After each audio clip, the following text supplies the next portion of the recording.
Good morning, everybody. Keith Engel with TGI Sports Talk, live from East Greenbush, New York. I think it's going to be another nice day today here in the Northeast. A little summer weather. Can't really call it Indian summer. We haven't had a frost yet. So I welcome you all here today. I want to continue to thank you all for watching the show, following the page. Continue to get your friends to like and follow the TGI Sports Talk page right here on the NLB network. Who knows? Maybe more news to come about NLB here in the near term. I want to thank my guest from last week, Harvey Araton. Harvey has got several books out, as we talked about. Please visit Amazon, buy his book, his new book about his relationship with a 40-year friendship with a Knicks fan as he was covering the team. A woman who sat right behind the bench is just an awesome read. So I would appreciate it if everybody got out, bought that book from Harry, because it's going to be a great read. And it'll be out shortly. And he's got some other great books out as well, as we talked about last week. So I want to thank Harry. We've got some great guests coming up. I've got Billy Martin Jr. next week, who will talk about his dad's legacy. Billy's, kind of on a crusade to get his dad in the Hall of Fame. Billy had his flaws, but Billy was a great Major League Baseball manager, and I think we'll have a great conversation there. And in a couple of weeks, we've got Fred Mitchell, who's covered the Chicago Bears for a long time, wrote the book on the great Gale Sayers. And if you don't know Gale Sayers, if you're one of my younger audience members, please take a look at who Gale Sayers is. I'm sorry. Gale passed away here just in the last few weeks. So not to be callous, he's to be missed. We've lost a lot of great sports legends here this last month. It's been a very sad time for people of my age, sports fans of my age. So my guest today, we had to record the interview last night, and I've had a few technical difficulties this morning, so I hope this comes off without a hitch. It's only the second time I've recorded an interview previous to the show. But my guest is Ian O'Connor. Ian is a award-winning sports writer. Right now he's a contributor for ESPN.com. He writes some wonderful articles there. I followed Ian for quite a few years in the different media markets. He also wrote for the New York Daily News, USA Today, and he has a book, several books out. He's got a book called Arnie and Jack about the Arnie Palmer and Jack Nicklaus relationship, friendship. Sometimes they were enemies. I've just downloaded that book, actually. I'm going to be reading it this weekend. The Captain, which is the journey of Derek Jeter. And a book we'll be talking about a bit today called Belichick, the making of the greatest coach of all time. After the interview, I'll be back to wrap it up.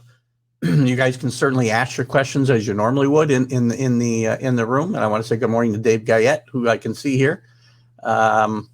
And Billy Martin does deserve to be in the Hall of Fame, Dave. I agree. So tune in next week. We'll have a great interview with Billy Martin Jr. As I started to say, I'll be back after the interview. Hopefully we don't have any technical difficulties here. Please ask your questions. I don't know that I can monitor them, and I'm going to try to remember to mute my mic. The last time I did this, I did. I know we had some strange sounds coming through the first 10 minutes of the interview. But the interview's, 50 minutes or so, and I'll be back afterwards to wrap it up. I want to thank you guys, and I also want to remind you to tune into the Mac and Jack show on Max Sports on Facebook. They also broadcast live on Facebook, Twitch, Twitter, YouTube, every place you can kind of think of. But I'm a guest there and have been for the last several weeks on the show at 9:15. Talk a little bit about the New England Patriots. So I would invite you to join me there and watch their show. They're on Monday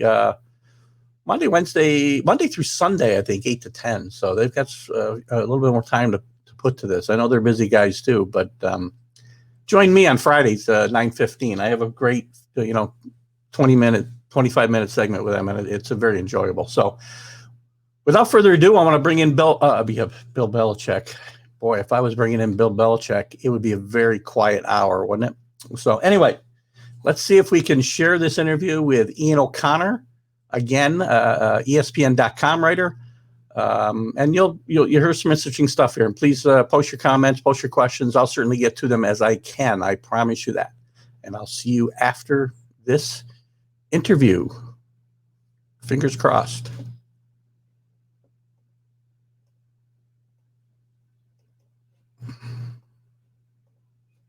Well, now we're live with Ian O'Connor, ESPN writer, former writer with the New York Daily News, USA Today. Ian just today was named a Dave Anderson. Correct me if I'm wrong in this. Ian, the 2020 Dave.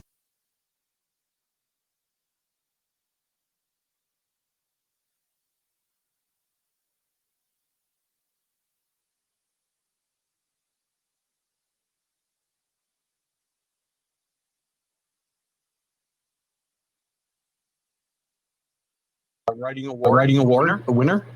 So that's right.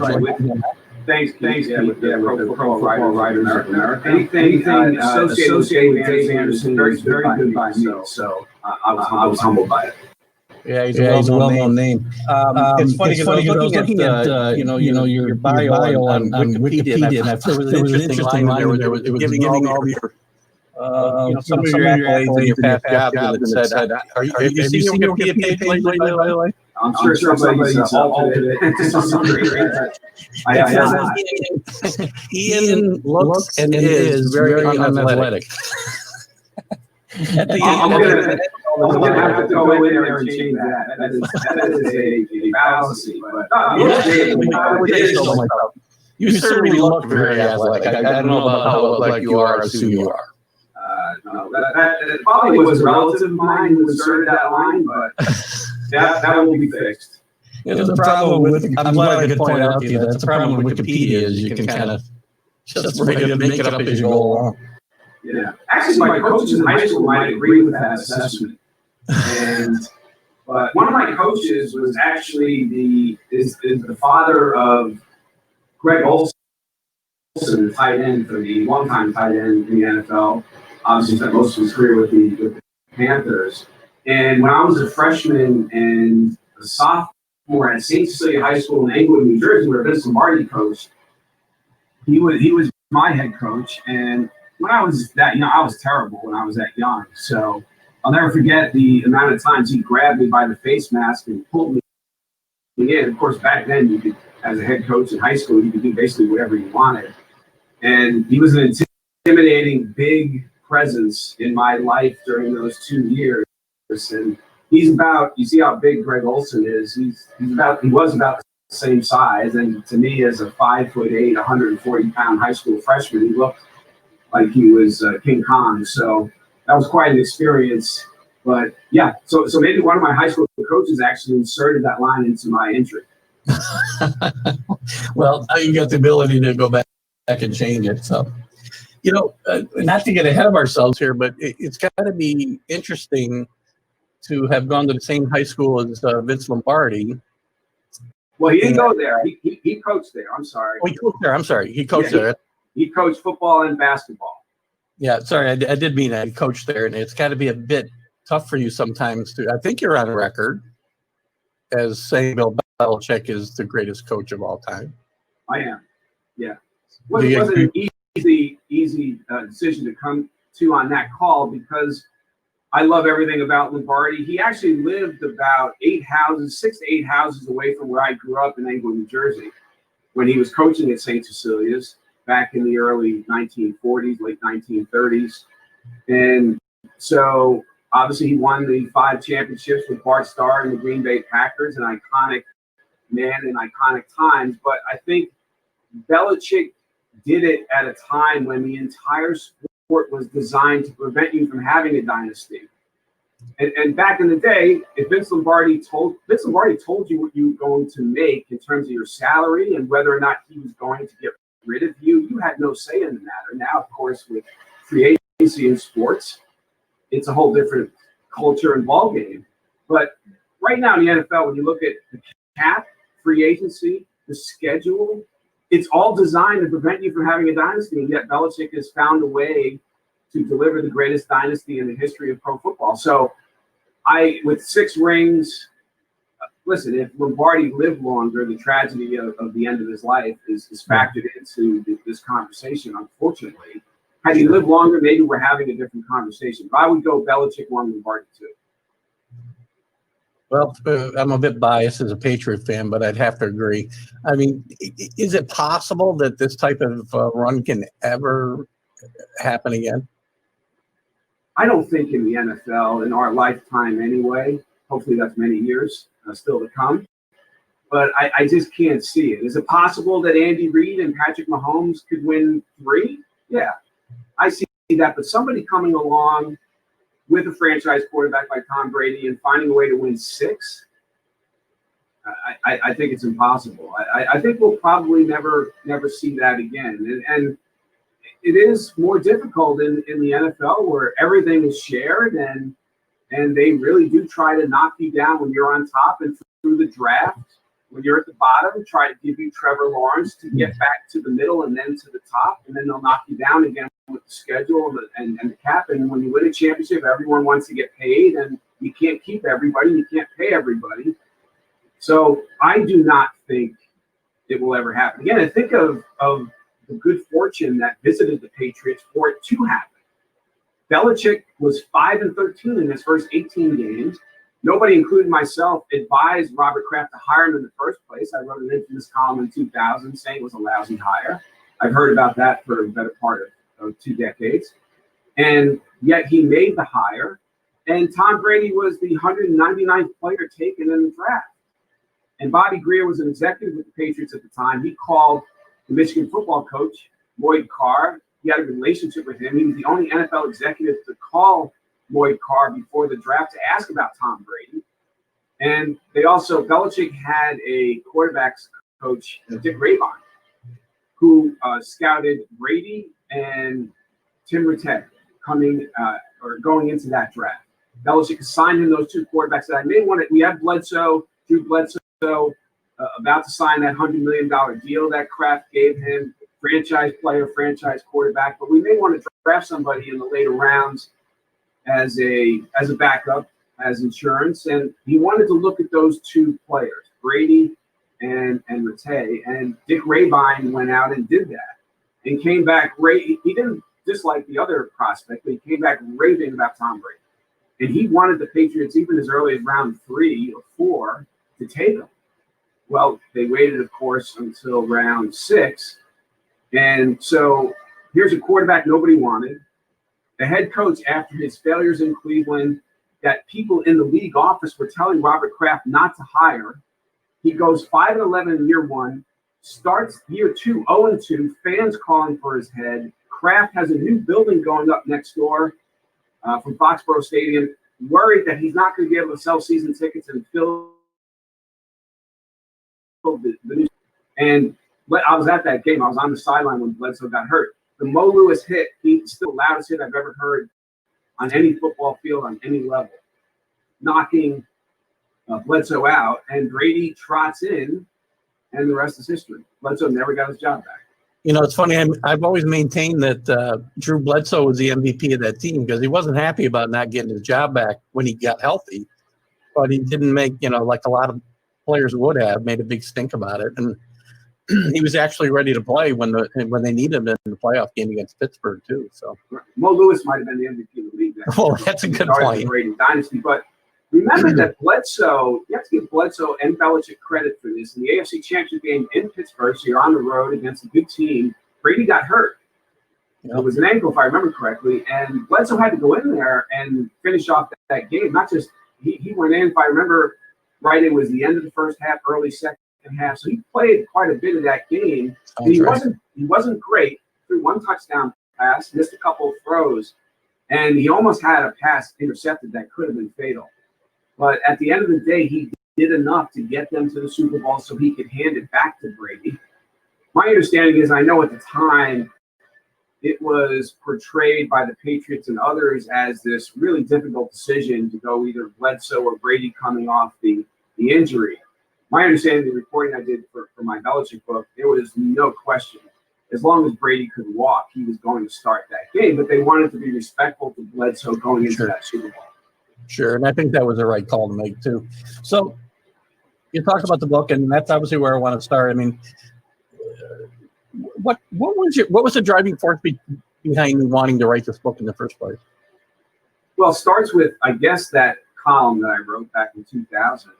And from there, I thought there was a lot of intrigue and mystery around Belichick and a lot that people didn't know about him. He seemed publicly to be a one-dimensional character, and I figured that was not the case, ultimately away from the stadium. I wanted to find out what made him tick as a human being, as a man. And so I ended up interviewing 360 people, not including Bill Belichick, who did not cooperate. He also actively lobbied some people not to ask them not to talk to me.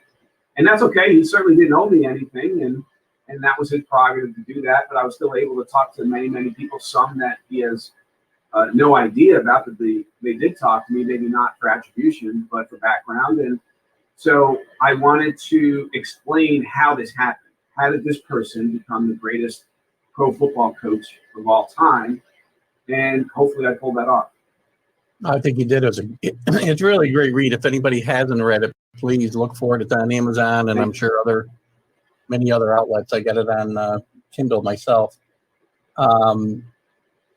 So he didn't participate in this book at all, correct? He did the opposite of participating in the book. He tried to make sure the book didn't happen. But actually, after the Super Bowl victory over the Rams, I was walking out of the Patriots locker room, Keith, and there was John Bon Jovi sort of standing right in front of me. We looked at each other, and I introduced myself, and he said, "I know who you are. I've read your book."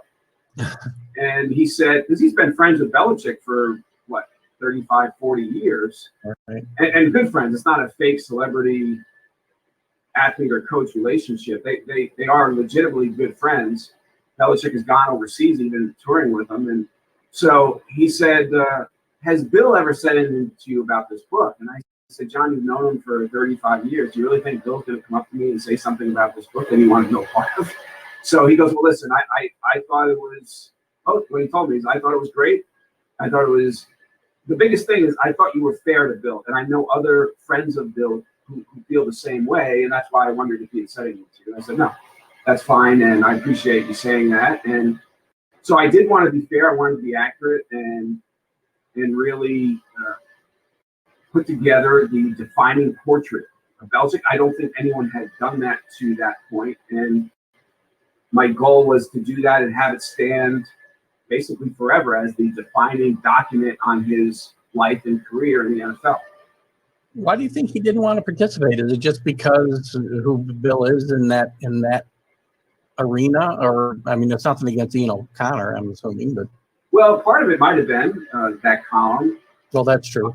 I'm not sure that my suspicion is that wouldn't be the case entirely. I think that he's a control freak, like most head coaches in professional sports, and he probably thought, well, if I don't have any editorial control over this, I'm not getting any financial reward out of it. Do I really want to lend credibility to a project? I don't know how this is going to turn out. So I have no problem with that. He certainly didn't owe me a damn thing. I would have preferred that he not ask others not to talk to me, but again, that's his prerogative. And it's my job as an author to pitch around that. And at the beginning, this is probably true of any book, and I'm working on my 5th right now, so it's not like I'm John Feinstein and I've written 50 books, but you feel like at the start of the process that you're standing at the base of Mount Everest looking straight up. And it's the most rewarding thing I've found in my profession to get to the top of that mountain.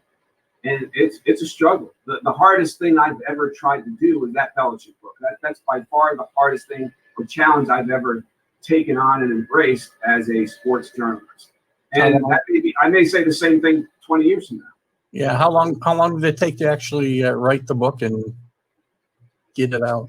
Start to finish, A to Z, Keith, it took 3 years. usually I prefer to take 2 years. I'm more of an immediate gratification guy, but I knew that book was different, and I figured it was going to be the toughest challenge that I ever took on, and it was. Every day that I dove into it was a big challenge, and so I'm really proud of the final product, and I hope people who've gotten a chance to read it believe that it was fair and honest and definitive. And I think it was. I know you said that too, that, he tried tried hard for the book not to get done, and he encouraged people not to cooperate with you and be interviewed for the book. Were there any people from the Patriot organization that were on the record?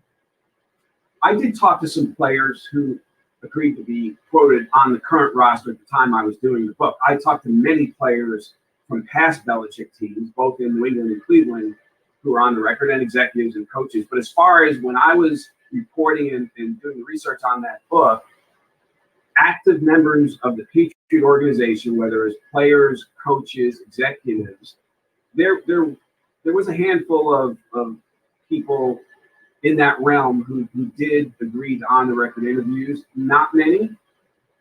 Without getting too specific, I can say I talked to many people in the organization who provided some clarity on many issues and facts and other things in the book. So, but Bill Belichick did not talk to me in any way. I did send him, towards the end of the process, I sent him an email after I tried and failed to get in front of him. I said, listen, I've interviewed more than 300 people so far. I have a few more to go. And I just want to say that, and come to you directly and say that if you're willing to sit down with me on no notice, I will fly anywhere in the world on no notice and meet you. Whatever is convenient for you, just even if it was for background, off the record, there's some things that maybe you can clarify. There will be some negative things in the book, obviously. Would you like to hear them before they're published? And maybe, even if you don't want to be quoted, you can give me some context that changes some things. And I just wanted him to know directly from me, not going through his publicist or the media relations people with Patriots, that thing to even if it was for 45 minutes, I'll fly anywhere in the world and meet you. And so I didn't think he'd respond, but he did. It was, I believe, a Saturday morning. I get up at 6 a.m. and there's an email from Bill. And it was short. And I wouldn't say sweet, but it was cordial. It was, Ian, I appreciate the offer and opportunity, but I think I'm going to take a pass. I have a really busy spring coming up. And he said, thanks for asking anyway, BB. And so I said, I appreciate the response. In the unlikely event you change your mind, I have until whatever date it was before I was actually going to hand in the manuscript. But even after that, in the unlikely event you change your mind, I am still willing to do what I said. So that never happened.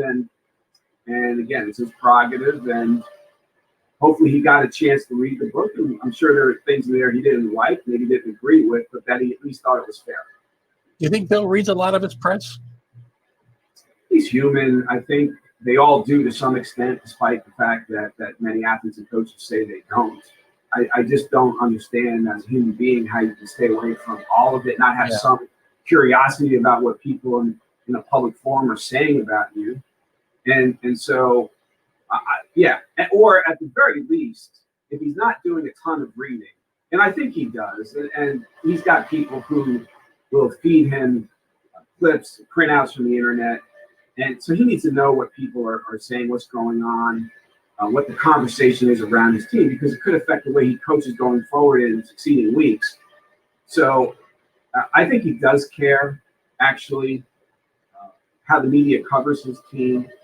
And I think he's shown that over time. And I actually think that, listen, when he's at the podium, he is that one-dimensional character. And there's a reason behind that. His whole goal is to get through a press conference without giving other coaches, opposing coaches, any tidbits or information. I know for a fact, and I know there are certain head coaches he believes talk too much during the week in the media, in their press availabilities, And Belichick is picking things out of those answers that he believes helps him in his game plan for that Sunday, Monday night, Thursday night, whatever it might be. And I know for a fact there are a couple of head coaches that he's identified who talk too much, and he uses that against him. So he absolutely doesn't want to do that, doesn't want to help an opposing coach. That's part of the reason he is the way he is at the podium in those news conferences, now in his Zoom news conferences. But I think away from the facility and stadium, and I think I show this in the book, that's not who he is as a human being. There are more dimensions to that character. He just chooses not to show that at the office. You know, I always had, and maybe you can shed some light on this. I was always had a bit of a feeling that persona, and I agree with what you're saying as well, but part of it was him trying to separate himself from Bill Parcells, because they couldn't be more different, you know, in front of a microphone, I don't think. Yep. Well, I also think he doesn't have the natural charisma that Parcells has. And I have this in the book. After he failed in Cleveland, early on anyway, in his stay there, I think he admitted that, well, maybe I was trying to be too much like Bill Parcells. I'm not going to do that again. And as we've seen, coaches from the Belichick coaching tree have failed in part because they tried to be Belichick. Mangini, McDaniels in Denver, Mangini in New York and in Cleveland. And I think that it's a big mistake when you try to be someone that you're not. And so I'm actually now working on a biography of Mike Krzyzewski. And he was smart enough to realize, now he learned a lot from Bobby Knight, both as a player at Army, as a grad assistant at Indiana, and just in observing him from a distance. But he was smart enough to take the good parts of Knight and leave most of the bad parts behind and be yourself. Might have taken him a while to get to that point.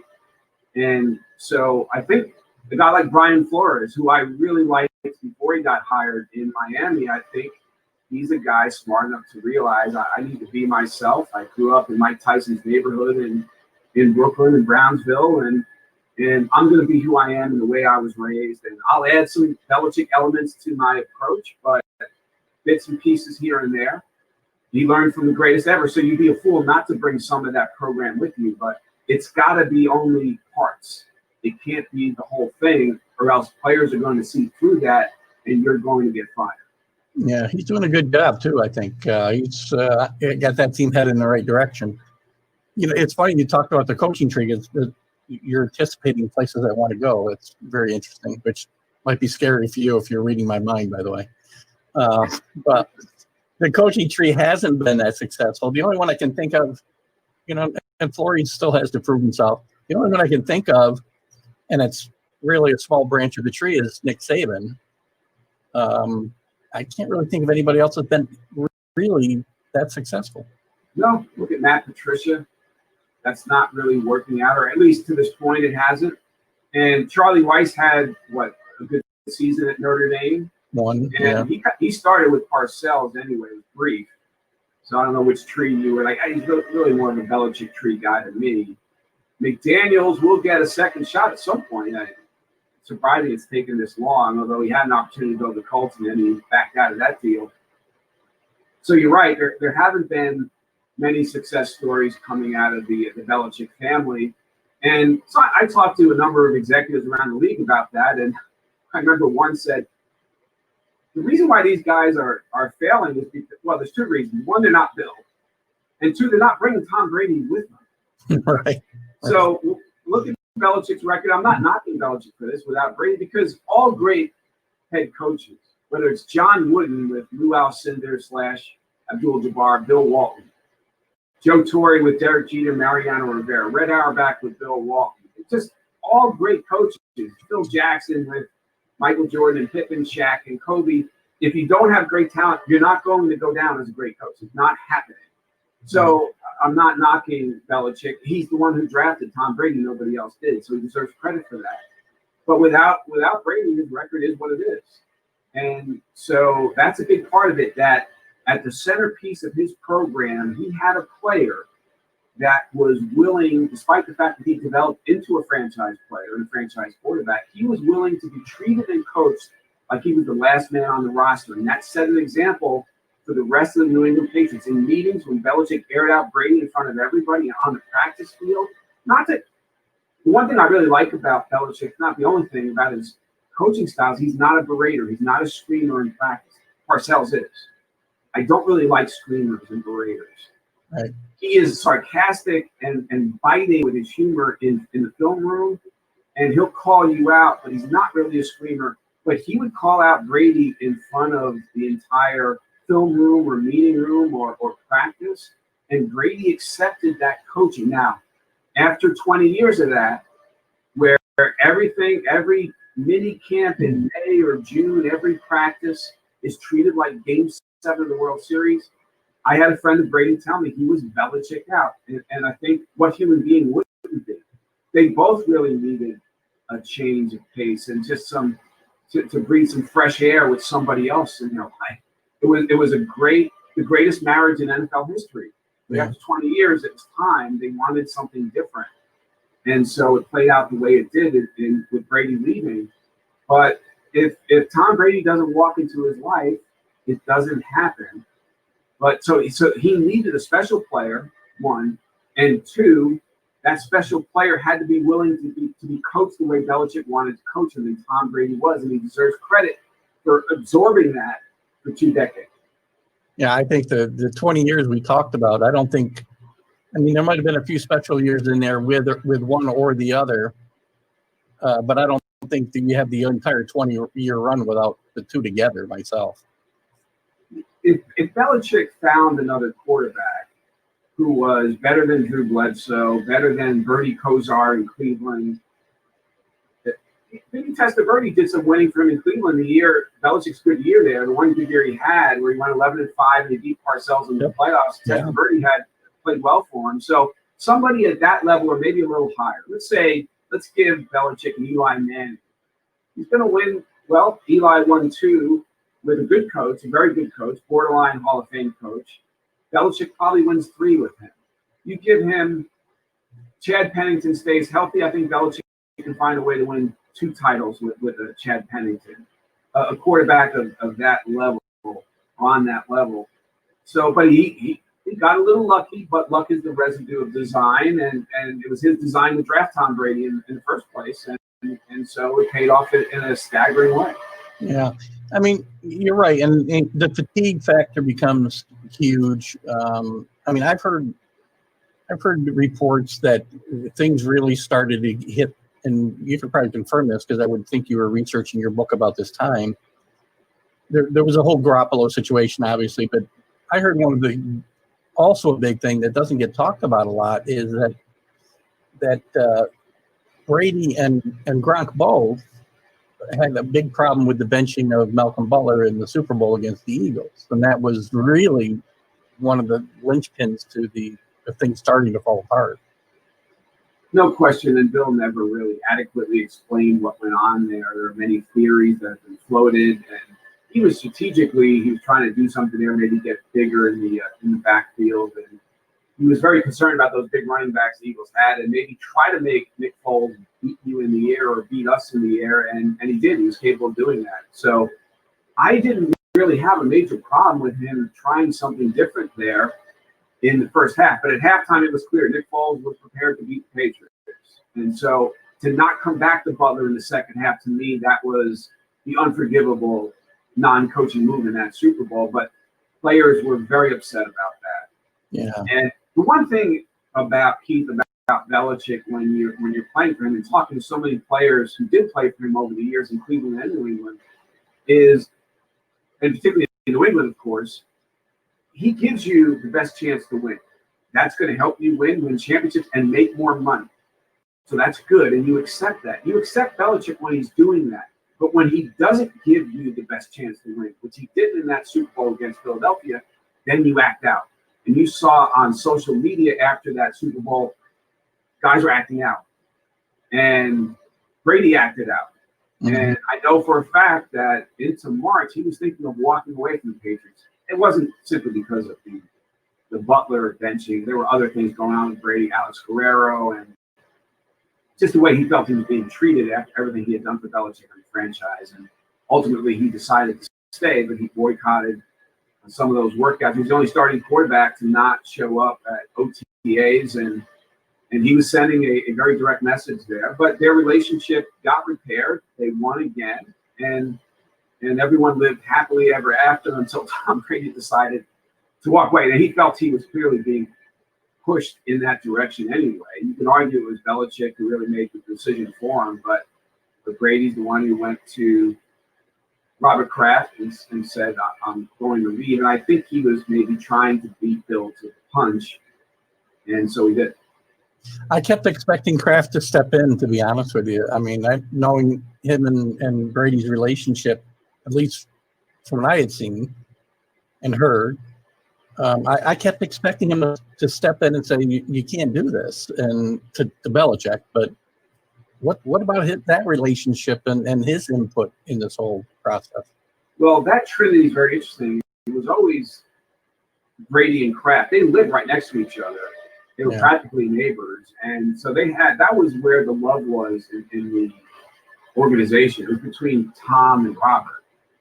And their text messages, there would be expressions of love. And that was not the case with Bill Belichick. And people close to Brady told me that Tom Brady has never gone to dinner with Bill Belichick over 20 years. Now, that's okay. They didn't have to go to dinner, but it's a little odd that it never happened even once. But their relationship, so Kraft and Brady was a relationship that had a lot of affection in it and love and was transformational, whereas the relationship between Brady and Belichick was transactional. It was, we're winning championships for each other. We're making each other the greatest ever in our sports. Let's keep this thing going. It's working. And there doesn't need to be love in their partnership.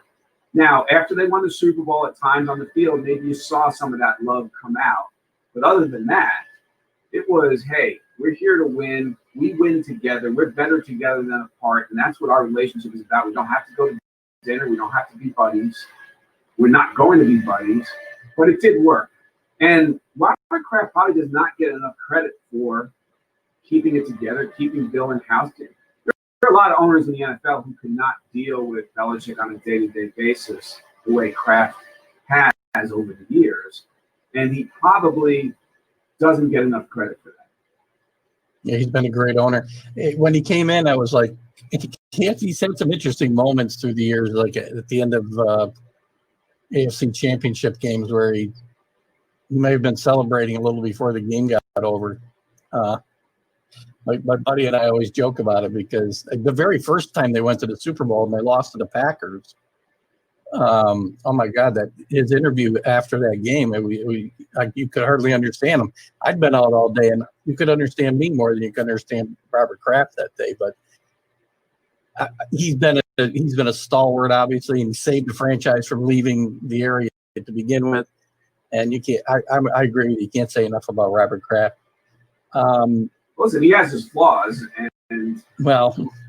We've seen that recently, and the case he got involved with in Palm Beach. Yeah, it was embarrassing to the league. I wrote about it, and I think that there should have been, despite the fact that he was never convicted of any sort of crime in that case. I think that there was enough there for some sort of reprimand from the league. I don't know if that's forthcoming, maybe not, but I don't know how Jerry Jones got into the Hall of Fame ahead of him. And shocking. Jerry Jones hasn't done any real winning in forever. Now, obviously, he had the Aikman championships with Jimmy Johnson and one with Switzer. See, there's a good point of contrast in terms of Belichick and Kraft surviving and thriving for more than 20 years. And Jerry Jones and Jimmy Johnson could have been that. And they broke up. They got divorced very quickly.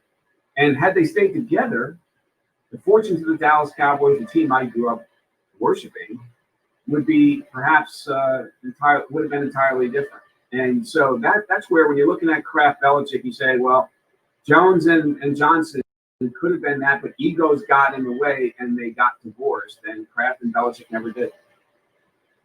You know, the Patriots, this whole dynasty has been very good for the NFL. I mean, people love to have somebody to hate, right? And so you either love the Patriots or you hate them. you always see the maps, right, with all the Right. entire country except for this little sliver up here is all Patriot haters.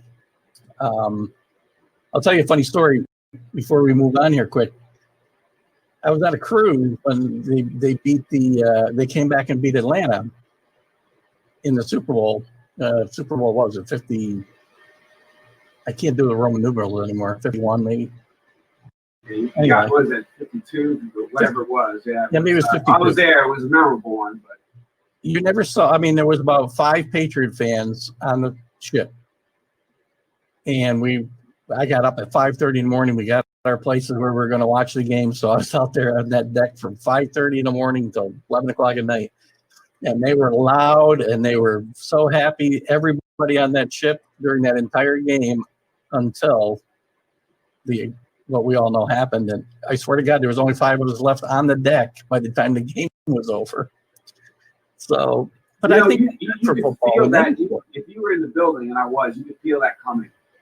And as soon as the momentum changed in that game, and of course Shanahan, some of his play calling really helped the Patriots quite a bit.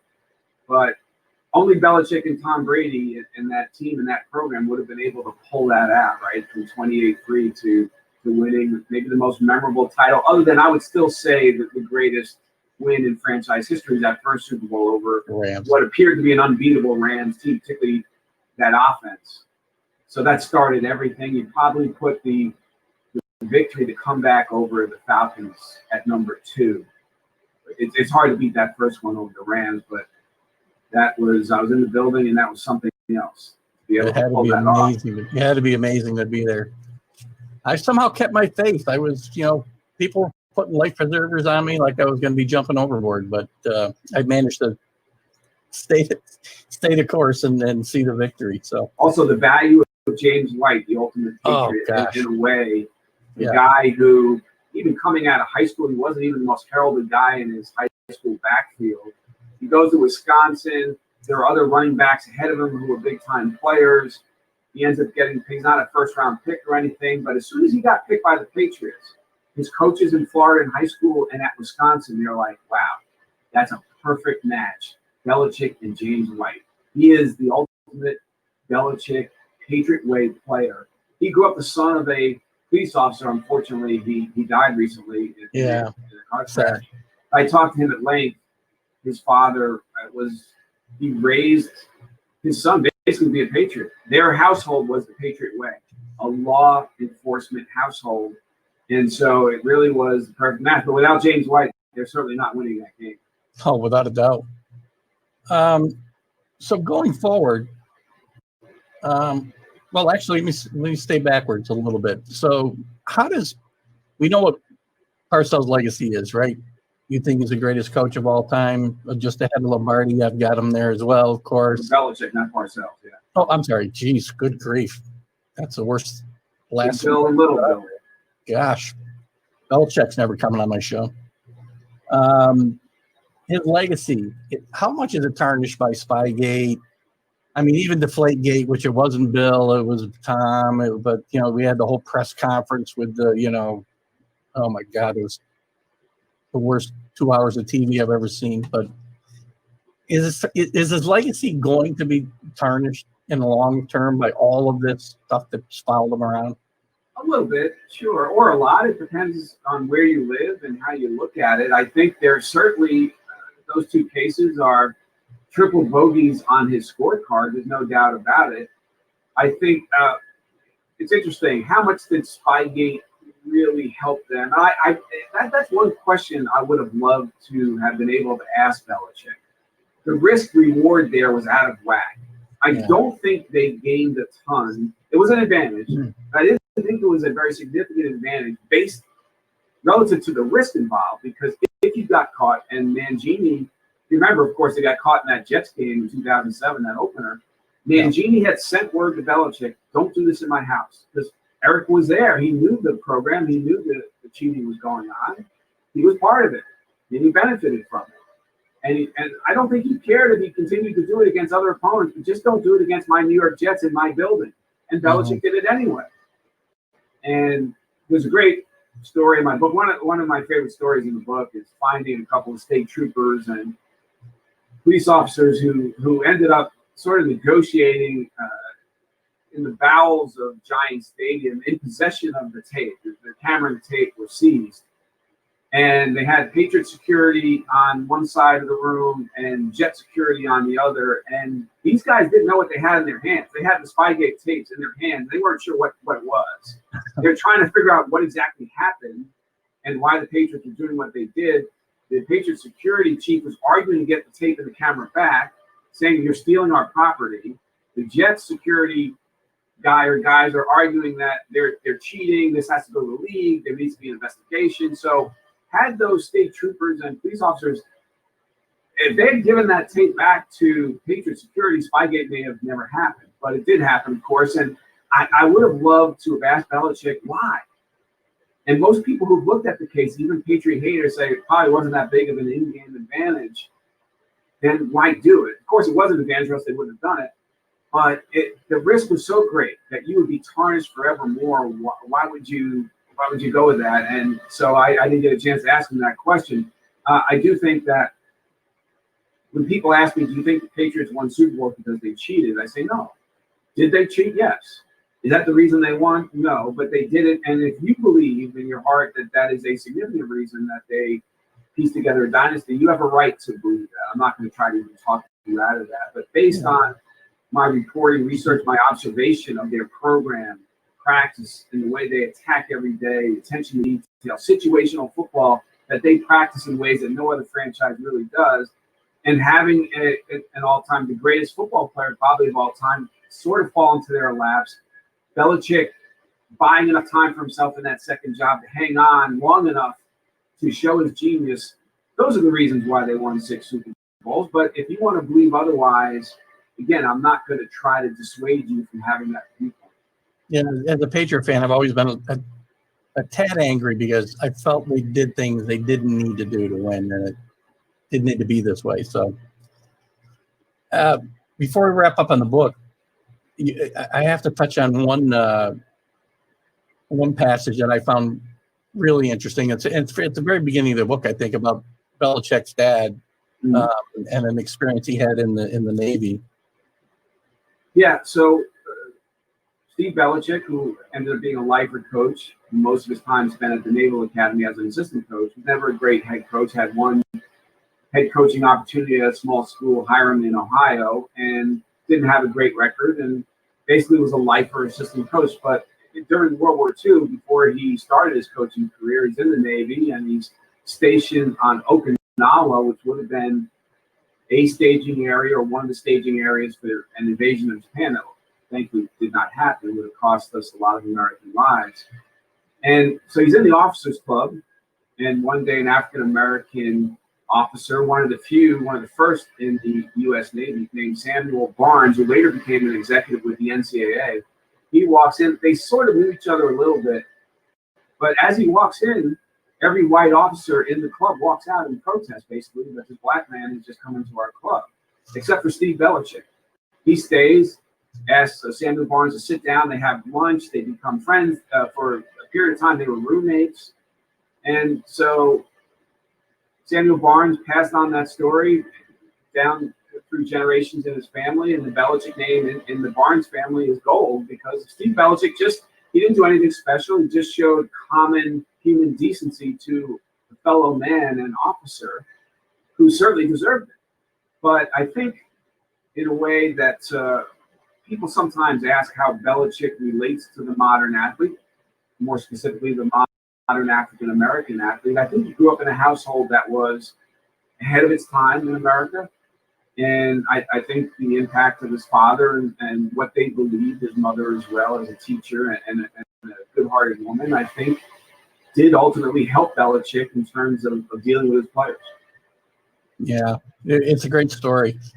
So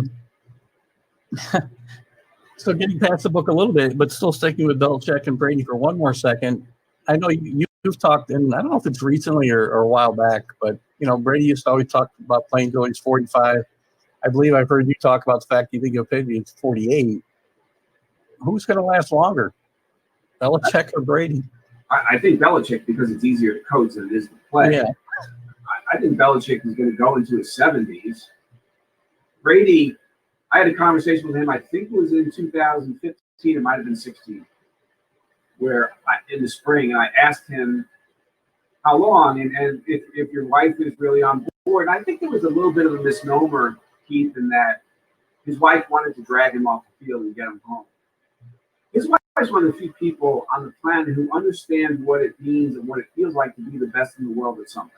Right. She was the highest paid supermodel in the world for a lot. Her dynasty was better than Brady's. She had a streak of 13 years, let's say, give or take, where she was number one. So, and you only have a certain period of time to be the greatest in the world at something. So I think as long as Brady now, is he the greatest in the world right now? No. Patrick Mahomes is. But he's still playing at a high level, high enough to win a Super Bowl in Tampa. When he left, I thought perhaps it was a mistake because I thought the AFC East gave him the clearest path back to the Super Bowl. He had dominated the AFC East his entire career.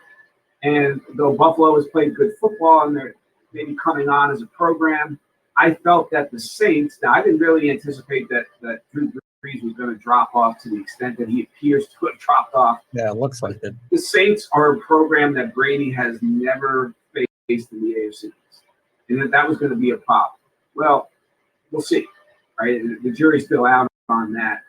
But I think I asked Tom Brady, if you're playing at a high level at age 45, could you go to 46, 47, even 48? And he said yes. Yeah, if I'm still playing high-level football, I don't see why I would stop. So he seems to be, although he gets more angry on the sideline so far with the Bucks quicker than he ever did in New England. It seems to me, anyway, barking at people quicker. I don't know why that is, but in any event, as we get older, I think. Maybe, and Bruce Arians runs a looser ship, that's for sure. So maybe he feels like he has more freedom to be his own, to act almost as a de facto coach or assistant head coach. But anyway, I think I can certainly see him at 46 and 47. 48 might be pushing it, but it's possible. And he did tell me, for the record, that if he feels good at 45, because that's the number that's been out there that he has talked about, he'll go past 45. And I could definitely see that happening. You find that ironic at all, or was it just overplayed? And I find it funny that it went away really quickly. You know, we talked about the fatigue and Belichick and, just pounding on you day after day in practice and in film. But he never called Brady or really any of his players out in public to the press. But in Brady's first game, Arians called him out 3 or 4 times that first week. And I found it a little ironic, and then I found it a little strange that it stopped. I mean, after the faux pas he had 2 weeks ago where he forgot what down it was and whatnot, Arians just let it slide like, oh, he knew. Well, he didn't know. Right. You think there's anything to it? You think anybody said, you really can't call Tom out like that? It's possible. It's possible. I think that was an awakening for Brady. I'm sure he didn't expect that Arians basically put the whole thing on him after that opening loss to the Saints. And so that was interesting. You're right. Belichick, he did take a shot at Brady here and there. And again, it was mostly in private to in front of his teammates, which is a different thing than doing it publicly the way Bruce Arians did after Game 1 with Tom Brady, this all-time great and iconic player. But remember when Brady tore up his thumb in practice before that AFC Championship game against Jacksonville, and it looked like he wasn't going to play, and then he did play, they win. And afterward, when he came up in the press conference, his thumb was mangled. I mean, the vast majority of quarterbacks in the history of the sport would not have played that Sunday, but Tom Brady got out there and found a way to play and play effectively. Yeah. And when asked about it in the press conference, I was in that press conference, Belichick said, well, we're not exactly talking about open heart surgery here. Oh, I do remember that. Downplayed it. And then he took a shot at Brady, which was interesting and perhaps more significant. The night that Garoppolo was drafted, and Belichick was asked about, well, what does this mean for Tom Brady? And he started talking about his age and his contract status. And I think he said something to the effect that we all know where Tom is in his career. And I couldn't believe that he said that publicly. It's probably the most candid thing, I think, that, not counting the Deflategate press conference, which was bizarre, but in terms of a football matter, the most candid quote and press conference I've ever seen Belichick give after Garoppolo was drafted. So the plan was in place. Brady was going to be replaced. He knew it. And one of the greatest achievements of Tom Brady's career outside of the 6 rings is the fact that he beat the Belichick system. He outplayed the Belichick software. Nobody has ever done that. All those made men in Foxborough going back to 2001 all got pushed out a year early rather than a year late. At least, right? Right, at least. Brady was supposed to be out of there, and Garoppolo was supposed to be the quarterback, now coming in this weekend to play against his former coach. And yet Brady just sort of drew a line in the sand. I'm not letting this guy take my job. And he got his successor traded. So now here we have Aaron Rodgers. His successor apparently has been drafted. And he was wounded by that. You saw his quotes about how that did bother him. And, well, do what Brady did. Fight him off and force Green Bay to trade your successor. And another reason why Tom Brady's the greatest quarterback and maybe football player ever is that it's interesting that Garoppolo got sent to San Francisco because that's the place where I think Brady really wanted to play. Right. That was his hometown team, the team he grew up idolizing. It would have gotten him out of the AFC. So he would have gotten away from Belichick. Belichick would have been more comfortable with Brady out of the AFC. And Brady could have gone home to play his final years. And that, of course, didn't happen. But it is kind of ironic that Garoppolo, of all people, ended up in that job. Yeah. Well, I know you're busy. I promised to get you out of here about this time. Let me ask you one quick thing. I mean, you see Cam Newton having a future long-term in New England with Belichick. Should he stay healthy? Can they win with Cam? I have a few more minutes, by the way. Thanks, Keith. Okay. That's a good question. I think it comes down to health, and obviously this COVID thing knocked him for a loop, and clearly the rust was there. That was awful. You can't lose. Now, Denver's given the Patriots problems over the years. If they had better teams than they have right now, and you can't lose that game, particularly at home, even if you have no fans in the building. So that's a setback, that loss. And they had their excuses and reasons. They had like one practice because of the COVID situation. One practice in 2 weeks, yeah. Yeah, so it's hard to win under those circumstances, no question about it. But Belichick's teams have always found ways to overcome adversity, and they did in this time. So now this game against the 49ers is critical to get back to 500 before you go to Buffalo. And so I think that it's possible he has a future with Belichick. He certainly has the talent to have. He was playing good football. It's helped with him. I'm not talking about the coronavirus, but if Cam Newton can stay healthy the rest of the season, I think he'll play at a high enough level to come back next year. Do I see him there in 5 to 7 years? Probably not. But I think that now it's a question of him physically just staying healthy. And if he can stay healthy, I think they'll grab that last wild card. Maybe Buffalo wins the AFC East.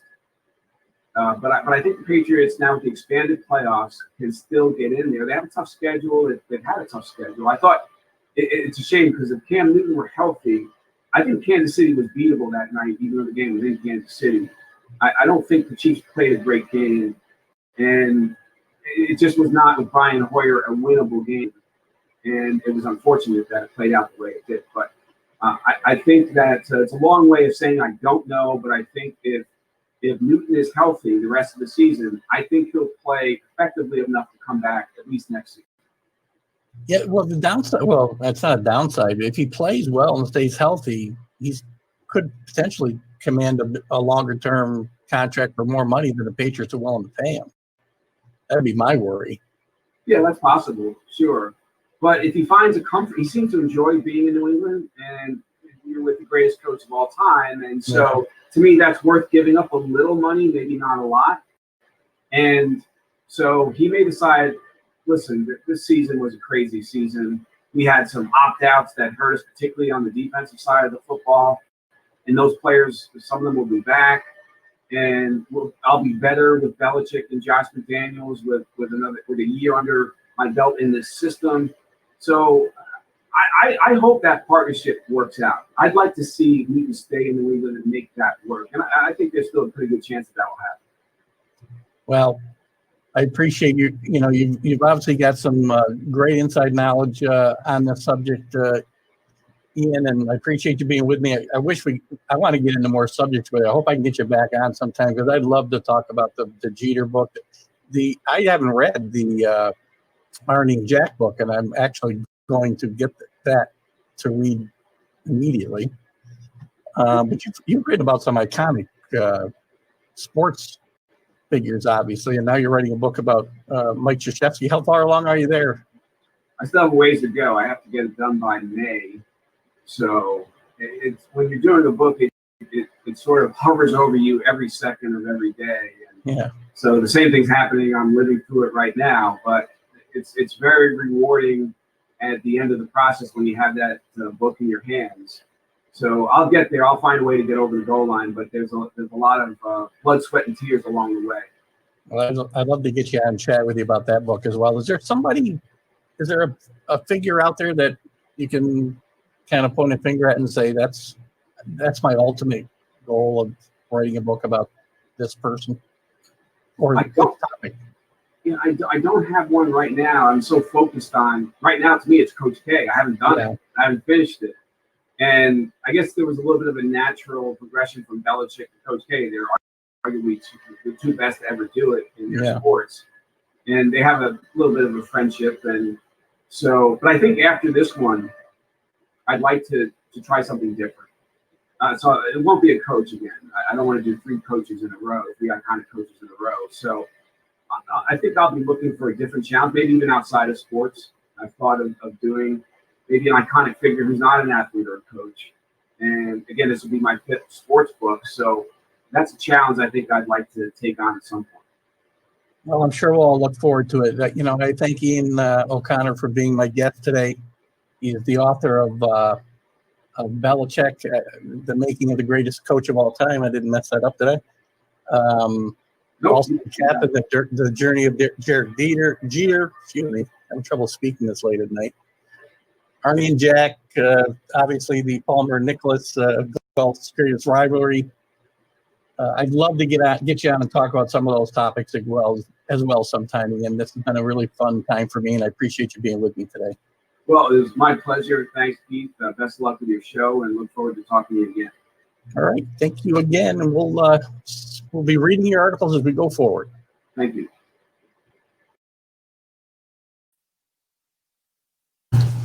Well, there you have it. My interview with Ian O'Connor. We did this last night. This is time that matters. A window of time to help protect. I don't know where I'm getting that feedback from, but hope you guys don't hear it. I'm sure you guys are hearing that. I don't know where that's coming from. Well, some technical glitches this morning for the first time. Ian was actually, as you notice, a great interview. I think I see the problem. I was still playing YouTube. You were going to get some news there. So anyway, thanks to Ian O'Connor. Awesome interview. I hope that we'll have Ian back on. Look for the books. This book on Belichick is the ultimate Bill Belichick, whether you're a Patriot fan or not. If you want to get a feel for the man and how this was built and the things that turned Belichick into the great coach he is today, and even some of the things that we don't like, even as Patriots fans, about Bill Belichick, you're going to learn how those things came about and how he developed into the person that he is today, and the persona that he puts out there. Where there's a business Bill and there's a fun human Bill.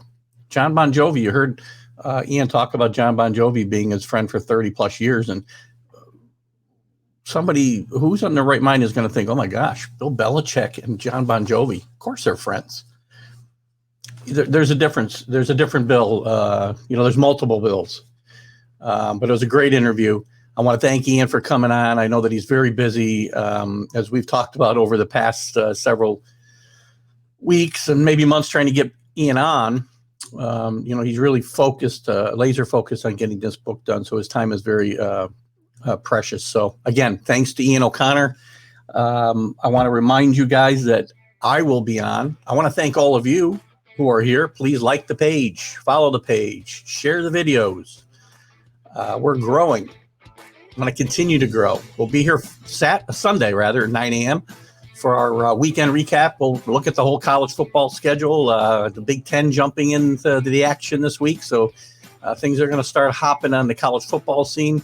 We'll take a look at what's going on in the World Series right now. It's even up. These guys needed a day off yesterday. You can see that they're kind of sleepwalking through these games a little bit, which is, not making for great TV, unlike TGI Sports Talk, which nothing ever goes wrong here. But join us Sunday. We'll also do our NFL recap, kind of looking at the big stories of the week and then doing our NFL picks, which Keith has been on a bit of a downslide. So I hope you'll join us then. Next week, Billy Martin Jr. right here at 8 a.m. on TGI Sports Talk, live from East Greenbush, New York on the NLB Network. Hope to talk to you soon, guys. Thank you. Have a great weekend. Bye-bye.